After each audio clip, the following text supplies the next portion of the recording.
Maido! Hi there, Japan fans. In today's show, we are going to be talking about boring presenters.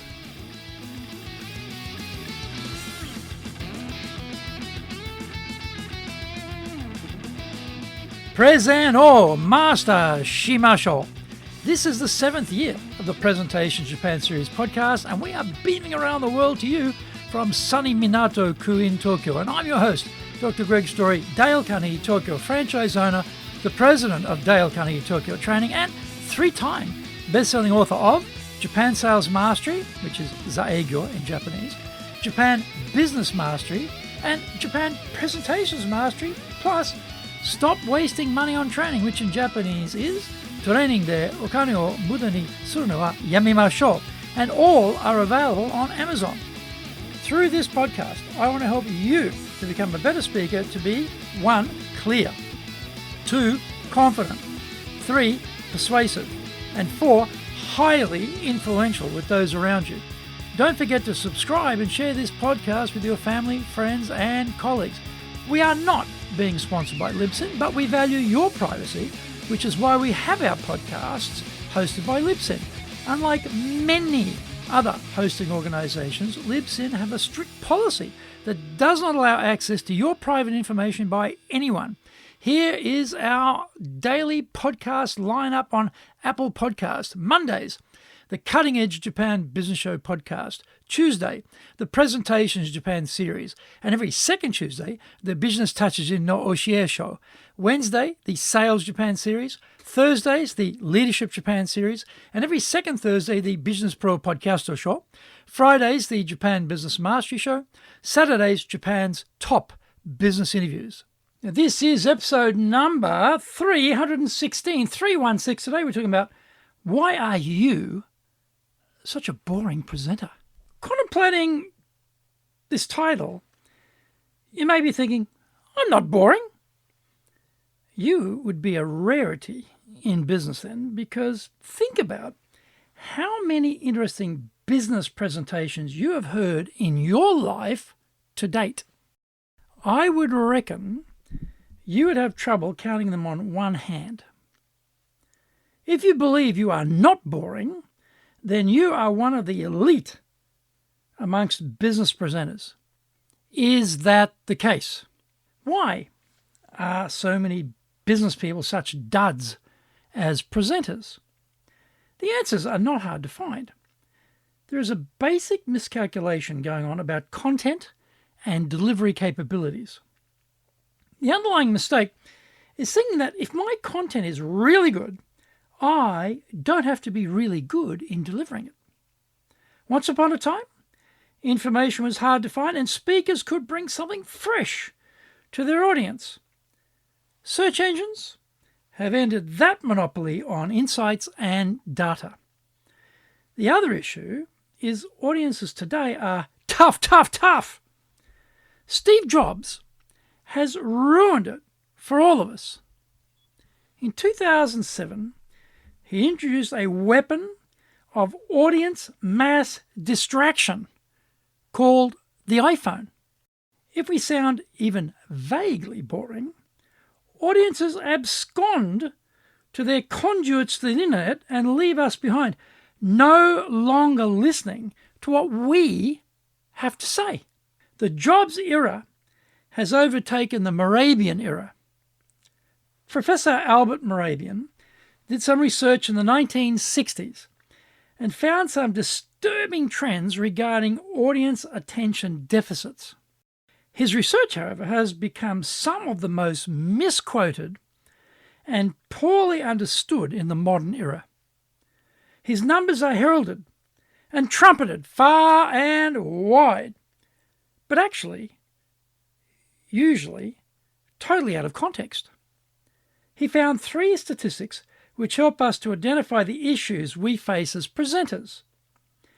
If you ever hear any guru or pseudo-guru telling you that presentations are broken up into brackets of 53%, 38%, and 7%, run for the hills yelling fake news. They will explain that 55% of a presentation's messaging success is made up of how we are dressed and our appearance. 38% based on how we sound, and 7% on what we have to say for ourselves. What Morabian actually found was that these statistics only become relevant when what we are saying is incongruent with how we are saying it. What does that mean? I'm sure you've seen this. The president is reporting the excellent results in a monotone voice, with a wooden face devoid of any expression, with zero body language. The delivery doesn't match the message, and we get easily distracted. In the Morabian era, that meant getting focused on what the speaker was wearing or how their voice sounded, and audiences were missing the messaging. Today, they are lunging for their app-encrusted mobile phones to get to TikTok or their email or one of their other favourite social media platforms. Our message is out the window. Often, even if we are a highly polished, professional and engaging speaker, we have to do our best to reel the audience in to hear our message, and we need to use some key leverage points to achieve that. Find out more when we come back from the break.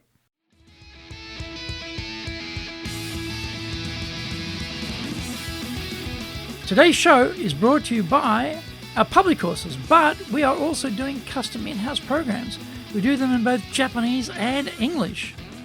Okay, on the 30th of November, and also again, another course on the 7th of December, we're doing our Dale Carnegie course. This is our flagship course. Excellent program. This is going to get you leadership, people skills, communication, stress management, and how to come out of your comfort zone and be everything that you can possibly be, because you're prepared to step up and step out. On the 12th of December, 12th of the 12th, we will have our Leadership Training for Managers program.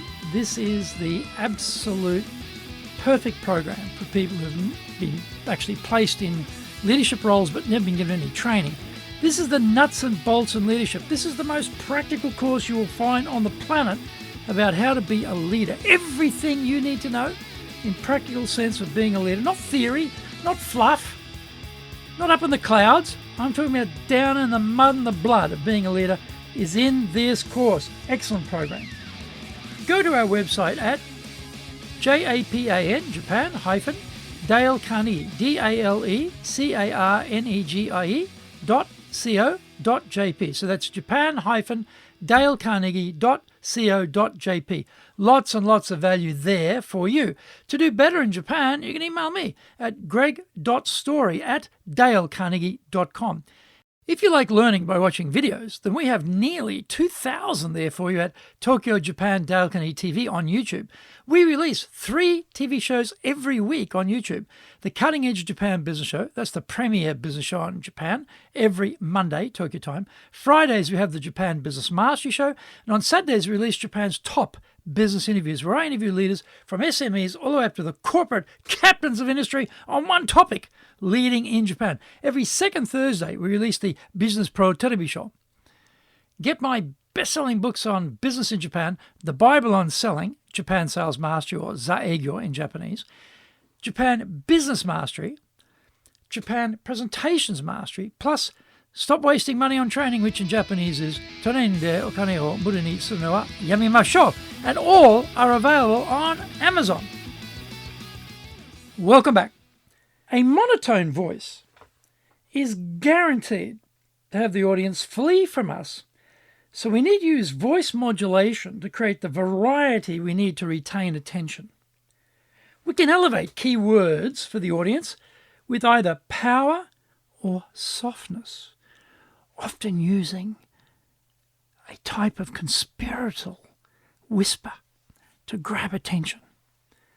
The key is in the variation and the link to volume control to raise the attention given to certain key phrases or words.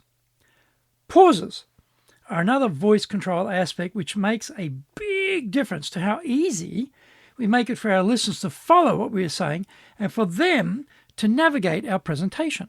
To voice, we add gestures to dramatize what we are saying. The coordination of strong gestures and sets of key phrases really lifts the message in the minds of our audience. The gestures tap into our body language and we can accentuate good or bad news accordingly. If we also add in direct eye contact with members of our audience, the effect is mesmerizing, and we will stop them for reaching for Steve Jobs' speaker tool of attention distraction. They will stick with us right to the end and absorb the messages we are promoting, and that is why we are giving these talks in the first place, isn't it?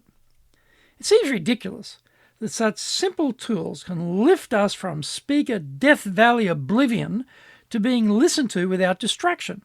Morabian gave us hints on stage 1 of the Death Valley escape routes, but Steve Jobs threw down a much more formidable challenge as speakers. The numbers are more like 99% mobile phone competition and 1% message success today. Being boring and incongruent isn't even the divide anymore. Interest isn't enough to escape the gravitational pull of the mobile phone. We have to be very effective, engaging, and professional, in full command of all the tools at our disposal to vanquish the siren calls of the internet for our listeners. And you think your quality of information will restrain them from escaping? That is a massive delusion. Even worse, for the rest of our working lives, the situation will never improve for us as speakers. Time to face the reality. Did you get value from today's show? If you did, then share the love around with your family, friends, and colleagues. Don't forget to subscribe and share this podcast. Until the next episode, go out there and apply the learnings from today and become a presentations legend amongst your circle. Thank you for joining me, and please tune in next week. Remember, I'm in your corner, committed to your success here in Nippon.